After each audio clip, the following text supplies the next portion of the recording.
또야사이언스입니다. 중학교 2학년 과학 6단원 두 번째 시간으로 오늘은 물질의 특성 중에서 끓는 점, 녹는 점, 어는 점에 대해 정리하겠습니다. 유튜브 하단에 더보기를 클릭하시면 필기 PDF 자료를 다운받을 수 있는 링크가 있습니다. 자료를 다운받아서 함께 필기하며 학습하시기 바랍니다. 자, 그럼 시작하겠습니다. 먼저 물질의 특성의 정의부터 읽고 가실게요. 물질의 특성은 물질이 다른 물질과 구별되는 그 물질만의 본래의 성질들을 물질의 특성이라고 할 수 있습니다. 그래서 물질의 특성을 이용하면 서로 다른 물질을 구별할 수 있죠. 그 첫 번째 물질의 특성이 바로 끓는 점, 녹는 점, 어는 점입니다. 녹는 점과 어는 점은 같은 온도입니다. 이것을 가열시킬 때 녹기 시작하는 온도가 녹는 점이고요. 반대로 냉각시키면서 얼기 시작하는 온도가 어는 점인데 물질의 녹는 점과 어는 점은 같은 온도입니다. 예를 들어서 물의 경우, 순수한 물의 경우 1기압에서 끓는 점이 100도씨죠. 녹는 점과 어는 점은 모두 0도씨입니다. 물을 점점 냉각시키면서 얼기 시작하는 온도를 측정하면 0도씨, 반대로 얼음을 가열시키면서 녹기 시작하는 온도를 측정하면 0도씨인 것입니다. 자, 끓는 점, 녹는 점, 어는 점은 같은 물질이라면 그 양에 관계없이 끓는 점, 녹는 점, 어는 점이라는 이 온도값은 일정하게 나타나고요. 물질의 종류가 다르잖아요. 그러면 끓는 점, 녹는 점, 어는 점에 해당하는 온도값도 다르게 나타납니다. 자, 밑에 그래프를 보면서 한 번 더 이해를 해보도록 할게요. 첫 번째 그래프는 똑같은 물인데요. 그 물의 양을 달리하면서 끓는 점을 측정해보는 실험 결과를 이 그래프로 표현한 것입니다. X축은 가열 시간, Y축은 온도가 표시되어 있어요.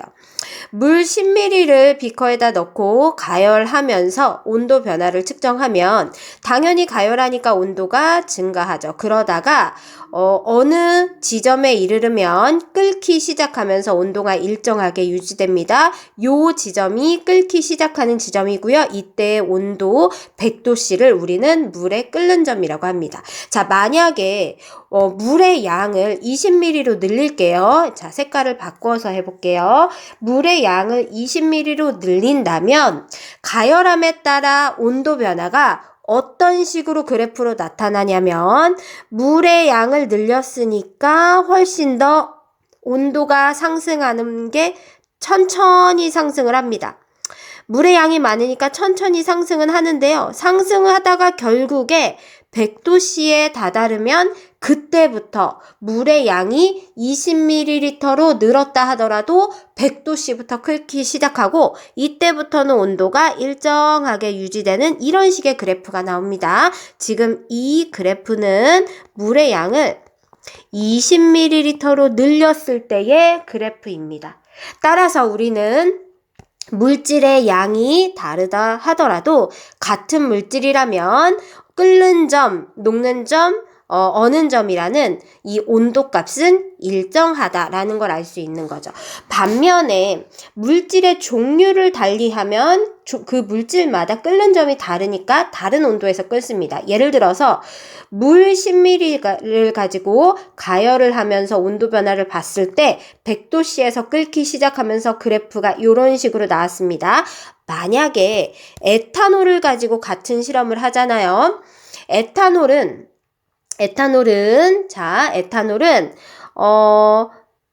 이런 그래프가 나옵니다. 어떤 그래프가 나오냐면, 자, 온도가 역시나 올라갑니다. 그런데 물보다 훨씬 낮은 온도인 78도 정도에서부터 끓기 시작합니다. 그리고 끓기 시작하면서 그래프는 일정하게 유지되죠. 이것은 에탄올을 물과 같은 양 10ml를 비커에 넣고 가열을 하면서 온도 변화가 어떻게 나타나는지를 그래프로 표현한 것입니다. 양이 같다 하더라도 물질의 종류가 물과 에탄올로 달라지면 끓기 시작하는 온도인 끓는 점 값이 이렇게 달라진다라는 것입니다. 그래서 끓는 점은 물질의 특성으로서 서로 다른 물질을 구별하는 데 사용된다라는 점입니다. 이번에는 녹는 점을 가지고 한 번 더 그래프로 이해를 해보도록 할게요. 자, 첫 번째는 물질의 종류를 달리해서 녹는 점을 측정하는 실험입니다. 얼음이고요.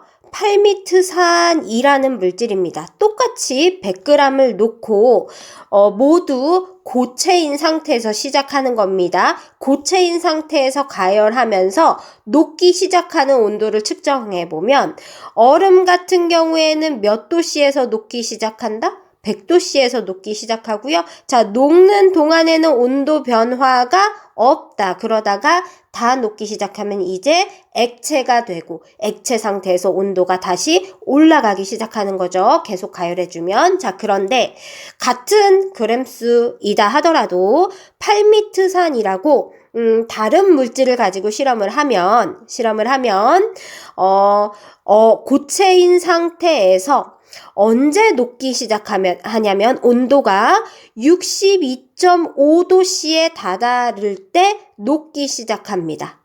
그리고 다 녹아서 액체가 되기 전까지는 온도가 일정하게 유지되다가 모두 액체가 되면 다시 그 상태에서 온도가 상승하기 시작하죠. 따라서 얼음의 녹는 점은 0도씨. 그리고 얼음은 물이죠. 물. 팔미트산의 녹는 점은 62.5도씨로 녹는 점이 물질의 종류에 따라 다름을 알 수 있습니다. 이번에는 똑같은 팔미트산을 가지고 그람수를 달리해서 물질의 양을 달리해 봅니다. 앞서 끓는 점에서 봤던 그래프와 마찬가지로 100g일 때는 녹는 점에 쉽게 도달하고요. 양이 많아지면 녹는 점에 조금 더 천천히 도달한다 뿐이지 녹는 점, 그러니까 녹기 시작하는 온도는 62.5도씨로 일정하다라는 겁니다. 그래서 물질의 양이 다르다 하더라도 녹는 점 값은 변하지 않고 일정하다라는 걸 확인할 수 있는 그래프였습니다. 자, 이번에는 마지막으로 물질의 끓는 점, 녹는 점, 어는 점을 알면 실온에서 물질이 고체인지 액체인지 기체인지를 알 수 있다라는 겁니다. 참고로 요 실온은 우리 공기의 압력이 1기압이죠. 지표면에서의 공기 압력 1기압 상태에서 20도씨의 온도를 실온이라고 이야기를 합니다. 따라서 한번 예를 들어 볼게요. 질소는 끓는 점이 마이너스입니다. 끓는 점이 마이너스라는 소리는 실온은 20도인데요. 이미 질소는 우리 실온에서 이미 끓은 그 다음의 상태라는 뜻입니다. 따라서 실온에서 질소는 보통 무슨 상태냐면 기체 상태일 수밖에 없겠죠. 반면에 물은 어는 점은 0도씨, 끓는 점은 100도씨입니다. 실온은 20도씨인데 현재의 상태가 어는 점과 끓는 점 사이예요. 따라서 이미 어는 점보다는 높으니까 녹아있는 상태고요. 끓는 점보다는 낮으니까 끓지 않은 상태입니다. 따라서 물은 실온에서 액체 상태로 존재하는 것이죠. 자, 그런데 납을 한번 봅시다. 납은 녹는 점이 327도씨라고 되어 있습니다. 자, 이건 무슨 뜻이냐면 실온 상태 20도씨에서 훨씬 더 온도가 높아져 327도에 도달해야 녹기 시작한다는 뜻이에요. 따라서 현재 납은 아직 녹지 않은 상태. 따라서 실온에서 납은 아직 녹지 않은 고체 상태로 존재한다라는 걸 추정할 수 있습니다. 이렇게 물질의 녹는 점, 끓는 점, 어는 점을 통해서 실온에서 물질이 고체, 액체, 기체 상태인지 여부를 알 수 있다는 겁니다. 자, 오늘은 끓는 점, 녹는 점, 어는 점에 대해 설명했고요. 다음 영상에서는 밀도라는 또 다른 물질의 특성에 대해서 알아보도록 하겠습니다.